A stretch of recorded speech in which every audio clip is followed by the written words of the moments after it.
வெள்ள நிவாரண தொகை குறைபாடு நன்றுன்னு சொல்லக்கூடியவங்க 15%, 67% மோசம் சொல்லிட்டு, அப்புறம் தமிழக மக்களின் மேற்கண்ட பிரச்சனைகளை தீர்ப்பதில் திமுக, அதிமுக ஆகிய இரு கட்சிகளின் தீவிரமான செயல்பாட்டாலும் வரவிருக்கிற சட்டமன்ற தேர்தலில் எந்த கட்சி மக்களின் பிரச்சனை தீர்க்க தயாராக இருக்கிறது என்ற பார்வையில் பார்க்கிற போது திமுக 25.3%, அதிமுக 22.8%, பாஜக 15.7%, தாவேக 11.2%, நாம் தமிழர் 10%, பிற 15% சொல்லப்பட்டிருக்காங்க.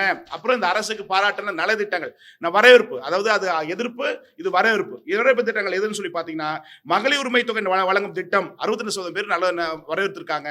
விடியல் பயண திட்டம், நகர பேருந்துகளில் மகளுக்கு இலவச பேருந்து திட்டம், அது 56% பேர் வரவேற்றிருக்காங்க. மக்களுடன் முதல்வன் திட்டம் 30 நாளில் குறைகள் தீர்க்கும் திட்டம், இதுக்கு வரவேற்பு 27.59% பேர் சொல்லியிருக்காங்க.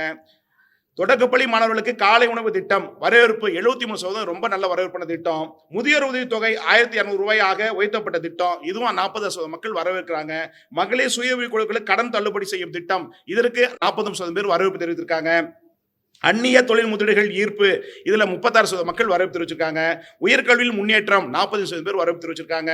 மக்களை தேடி மருந்தகம் 21% பேர் வரவேற்பு தெரிவிச்சிருக்காங்க. இல்லம் தேடி கல்வி திட்டம் கொரோனா காலத்துல 30.44%, கலைஞரின் வேளாண்மை வளர்ச்சி திட்டம் 49%, முதல்வரின் முகவரி திட்டம் 35%, புதுமை பெண் திட்டம் 59%, நான் முதல்வன் திட்டம் 43%, நான் புதுவன் திட்டம் 30%, கலைஞரின் கனவு இல்லம் திட்டம் இலவச வீடு 18.20%, தாயமலர் வறுமை ஒழிப்பு திட்டம் 15%, இலவச வீட்டு மனை பட்டா 70% மக்கள் இது இந்த அரசுக்கு வரவேற்பான திட்டங்களாக இது பார்க்கப்படுறாங்க. அதுக்கு